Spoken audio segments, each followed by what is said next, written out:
supposed to do at quarterback moving forward? We're going to talk about that on this edition of the Locked On Sun Devils podcast. Are Locked On Sun Devils, your daily podcast on the Arizona State Sun Devils, part of the Locked On Podcast Network, your team every day.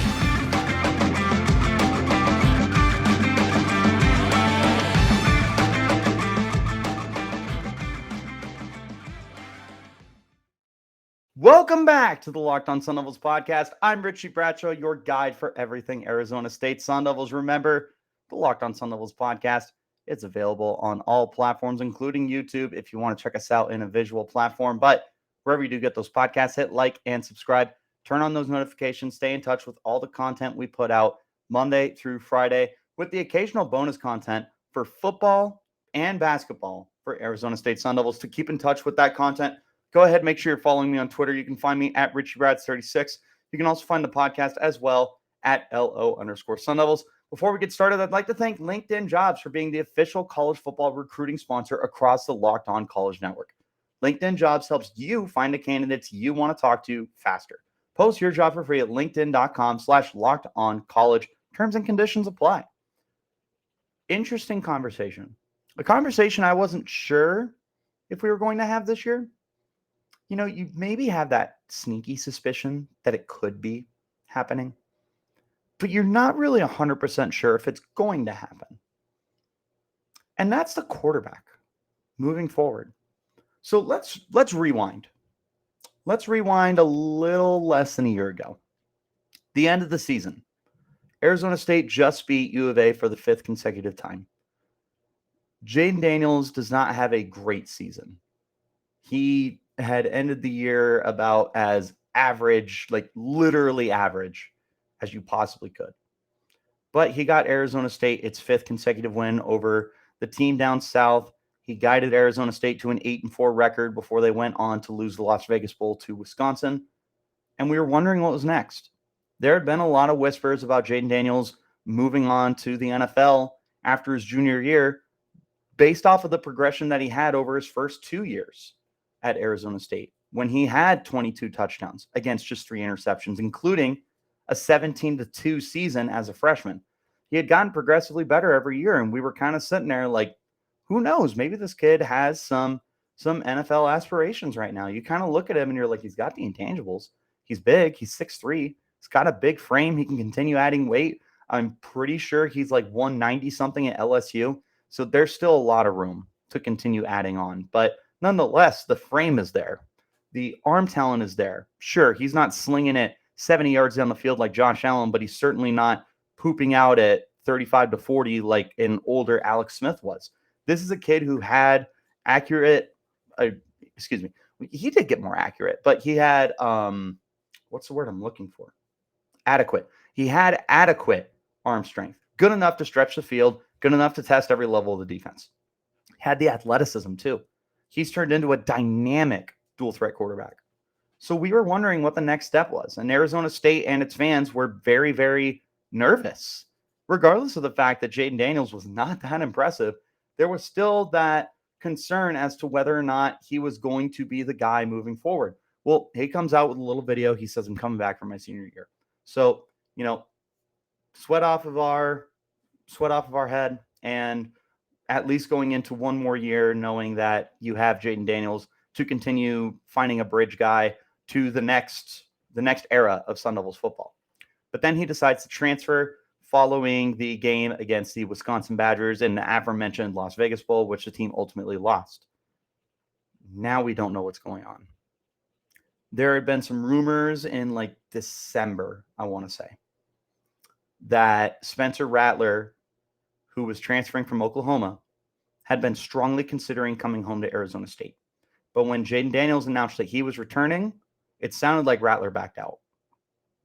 So when we found out Jayden was going to transfer, naturally, a lot of people were pretty angry. We missed out on an opportunity to bring a 5-star quarterback back to where he played high school ball, who was probably going to be determined and probably going to be pretty pissed to prove to all of college football that they were wrong for writing him off. Now, knowing what we know now, it really wasn't that big of a miss, I would say. Spencer Rattler has been, for lack of a better way to explain it, he's been terrible at South Carolina. He literally has one game this year with no interceptions. He didn't throw a touchdown in that game either, despite the fact that his team threw up 56 points. He has just 6 touchdowns this year, with 1 on the ground, 5 through the air. He's got 8 interceptions. I can't see the fumbles on here. I'd imagine there's a few. So Rattler just absolutely a bust. But naturally, we all wanted him here. So instead, what happens? We get Trenton Bourguet as the next man up. He was the backup to Jayden last year. You have Paul Tyson end up coming and transferring as well from Alabama. Those are the guys you roll into spring camp with. And you don't feel great about it. Like, just call a spade, as a famous Richie Bradshaw said many times on this show. You don't feel great about it. You're really hoping one of those guys stands out. Herm Edwards in a press conference had just flat out said, I hope the guy's here. Well, apparently he wasn't, because they go out and they get Emery Jones, quarterback from Florida, transfers to Arizona State, and it feels all but certain that he's going to be the starter. And long and behold, that's exactly what happens. Comes to Arizona State, he's the starter. So in a sense, it felt kind of like Arizona State had it figured out at quarterback, sort of, kind of, not really. They had a guy who was proven compared to Tyson and compared to Bourguet. They had a combined 27 or 28 pass attempts, 12 of those coming from Bourguet. So there was very, very little framework to look at these guys with. Whereas Emery Jones had just started a full season for the Florida Gators, and he wasn't outstanding, but he was still better than what Jayden was. He rushed for 759 yards. He passed for a little over 2,700. He had 23 total touchdowns. I mean, he was good. He wasn't great. He was good, more than serviceable at a worst case scenario. So him coming to Arizona State, you were kind of like, okay, yeah, I'm happy with that. That feels like a good little move for us. I'm good with that moving forward. He has played okay. I have been very adamant about backing up Emery Jones and saying that he's been better than what people say. And I still will stand by that. I do think that Emery has been a lot better than what a box score tells you. And he's been a lot better than what the offense is allowing him to do. I think that he's just very much being pigeonholed right now. And they just need to find a way to allow him to branch out and do what he does best. But he has admittedly felt replaceable. This does feel like a guy that you could move on from and get better with. Absolutely. It was starting to get to a point where you're sitting on the season. You're going into the Washington game at 1-4, 4 straight losses. At this point, you need to start a conversation about maybe a quarterback change. Emery Jones has only had 4 touchdown passes this year against 3 interceptions. He has scored 4 times on the ground, but he also has taken so many sacks that he only has 14 yards on the ground. He's 0.3 yards per carry. 3 games under positive rushing yards. He only has 1 game with more than 7 rushing yards this year. And for a guy whose biggest claim to fame coming to Arizona State was being a mobile runner, that's not great. So this is the situation that we're presented with. And now moving forward, we have a brand new situation to deal with because Emery goes down against Washington and Trenton Bourguet steps up and is absolutely exceptional. So we're going to talk about that more in just a moment as to what that's going to mean for Arizona State now that they have a quarterback who is playing a lot better than what they previously had. Before we get that far, though, let me talk to you about our friends over at LinkedIn. These days, every new potential hire can feel like a high-stakes wager for your small business. You want to be 100% certain that you have access to the best qualified candidates available. That's why you have to check out LinkedIn Jobs. LinkedIn Jobs helps you find the right people for your team faster and for free. And with the end of the year coming up, guys, you really need to take a look at this. I have personally used LinkedIn plenty of times for me to get the jobs that I've needed, and I know that it can help you for your business too. So here's what you do. Go to linkedin.com and go to create a free job post. Once you do that, add your job and the purple hashtag hiring framed to your LinkedIn profile, then spread the word that you're hiring. Simple tools like screening questions make it easy to focus on candidates with just the right skills and experience so you can quickly prioritize who you'd like to interview and hire. The right team and the right member are going to be the difference. It's why small businesses rate LinkedIn Jobs #1 in delivering quality hires versus leading competitors. LinkedIn Jobs helps you find the qualified candidates you want to talk to faster. Post your job for free at linkedin.com/lockedoncollege. That's linkedin.com/lockedoncollege to post your job for free. Terms and conditions will apply. And as always, podcast, free and available. All platforms, every single one of them. Back into our conversation. So we've established the groundwork. We know that going into this year, this was the situation. We know that Emery was not great. And now here's the problem. Emery goes down in this game against Washington. We never got anything confirmed. The speculation was it was probably a concussion or some kind of head injury. Emery Jones, even though it was reported during the game he was good to return, but the coaching staff wanted to keep him out as a precautionary kind of method. They opted to put Trenton Bourguet in, and Borgay has just the easiest time in the world with this offense. He's just terrific. There's no other way to describe it. He goes 15 of 21 on the game, 71% completion, 182 yards, 3 touchdowns against 1 pick.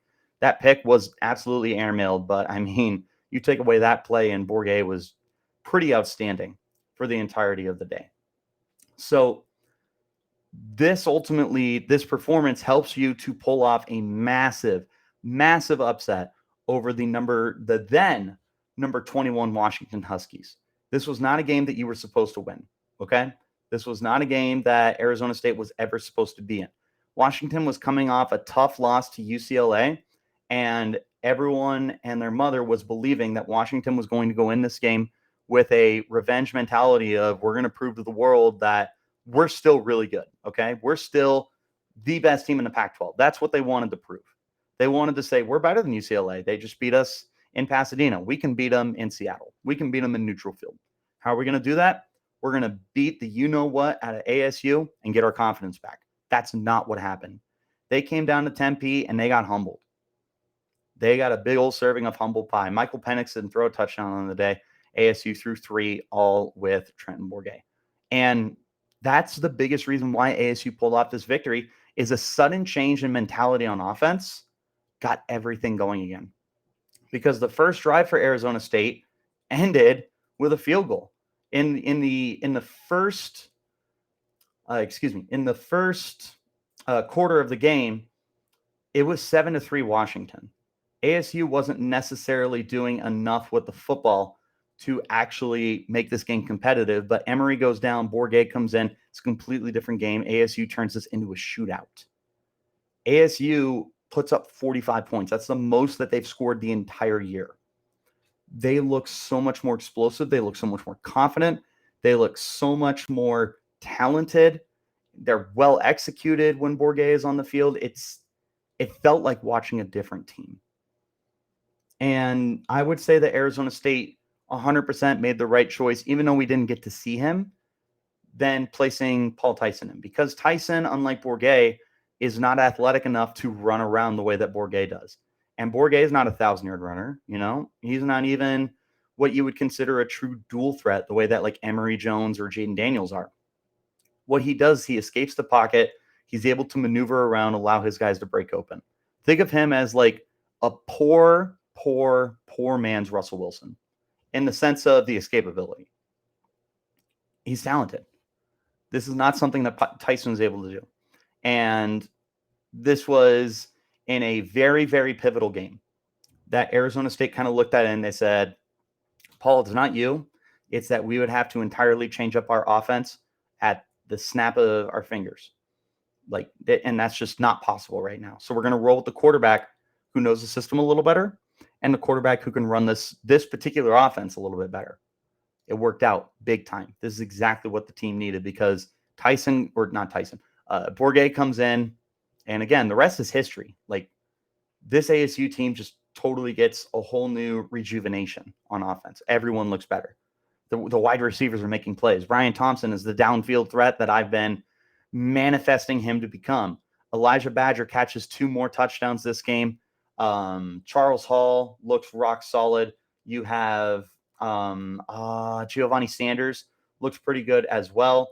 There were all sorts of great performances in this game because of all the guys who were able to step up for you. And I truly believe that Trenton Bourguet was the catalyst for this.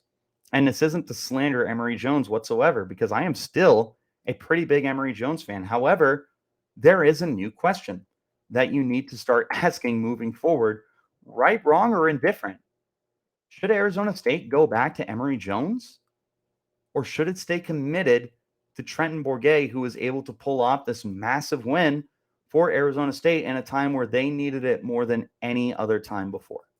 Well, we're going to talk about my final thoughts on that in just one moment. But first, let me tell you about the brand new, most amazing invention from Built Bar.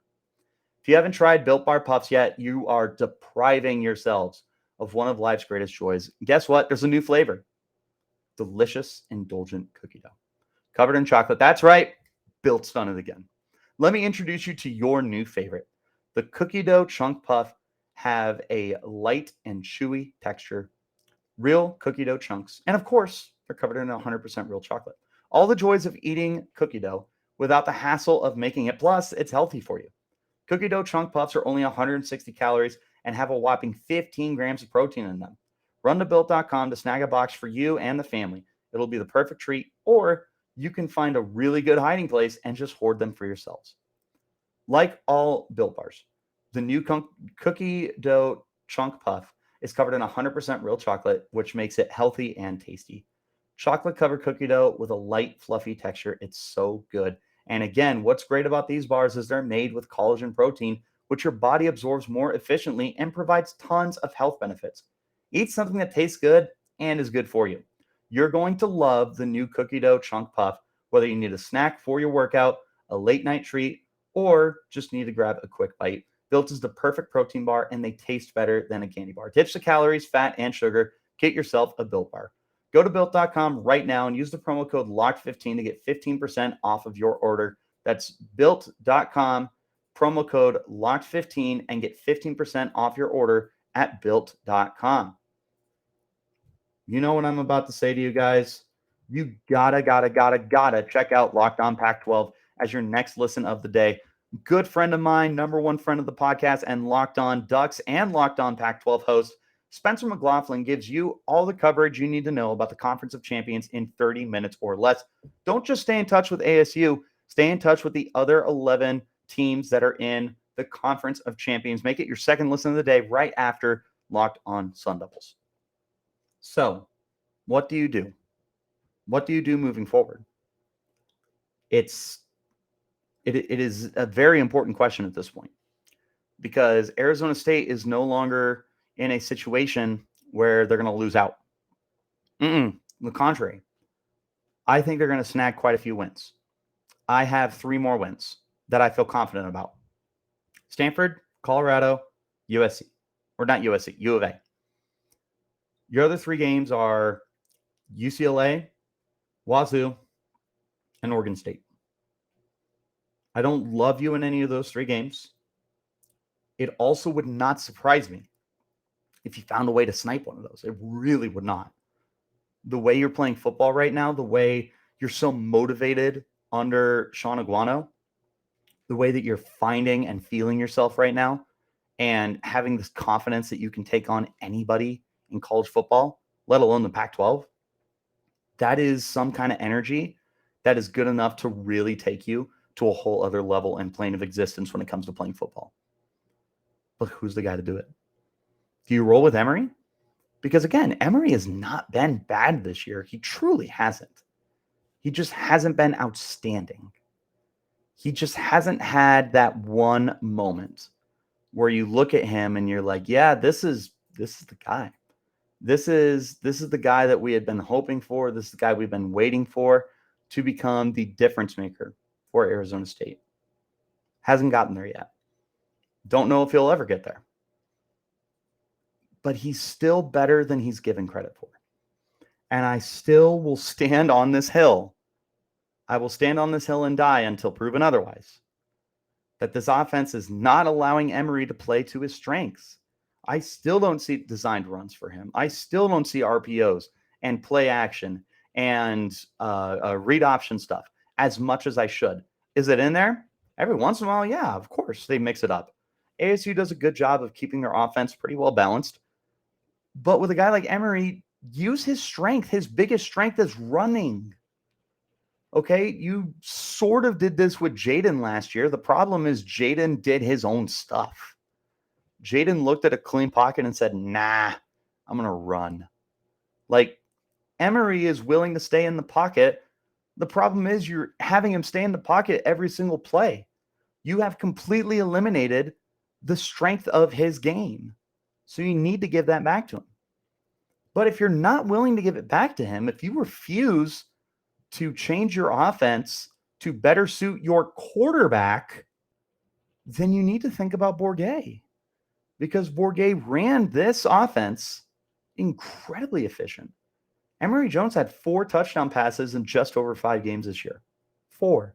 Bourguet threw 3 in less than a full game. That's a huge difference. This reminds me to a much, much, much lesser extent of 2014. Taylor Kelly goes down. Mike Bercovici steps in. ASU's offense is different, but in a good way. And now moving forward, you have to say, which one are you going to roll with? Ultimately, they went back to Kelly, but that wasn't the last time we saw Bercovici on the field either. I feel like you're starting to put yourself into this situation. The good news is you have a bye week right now to allow Emery to rest and allow Emery to get back to 100%. At the same time, there's a part of you that maybe wishes you were playing this week, just in the sense of you could still rest Emery, but you give Bourguet another chance to see if he was a flash in the pan or not. But again, it's all about your perception. So I personally see it as a good thing that it's a bye week. But I can also understand why someone would say, I wish we were playing again this week just so we can get Bourguet back on the field. I understand both sides of the coin. Totally get it. I don't know where I stand. I cannot give you an answer right now. I'm hoping that on Friday when we do our live, I will have a little more of a definitive answer for you. But for now, like I said, I see both sides of the coin. I understand why you would want to move forward with Bourguet. This looked like a completely different Arizona State team when he was under center. Everyone looked more confident. Everything moved a lot smoother. But with Emery, you have a proven guy who, if given the correct opportunity, can still be a very, very good quarterback. You really only have one game sample size with Borgay. Just this one. Was he lucky, or is he that good? If he is that good, how come it's taken him this long? You know, Emery has been starting for a little over a year now. He had a full year starting for Florida, and he had plenty of other opportunities before that when Kyle Trask was the starter. There's all sorts of different factors that are going to go into the final decision here for Arizona State. But thankfully, they have a bye week to think about that, plan out what their future plan is going to be for the quarterback position. And thankfully, that gives us another week as well to continue digesting everything we need to think about with this situation. But that is everything that I have for you on today's edition of the Locked On Sun Devils podcast. Thank you guys, as always, for tuning in. Remember to like and subscribe and turn on notifications for the Locked On Sun Devils podcast wherever you get your podcast. Even if it's YouTube, you can check us out in a visual platform. To stay in touch with all the content that is coming out Monday through Friday, ASU football and basketball, make sure you're following me on Twitter at RichieBrads36 and the podcast as well at LO_Sun Devils. So until next time, guys, you keep it locked right here on Locked On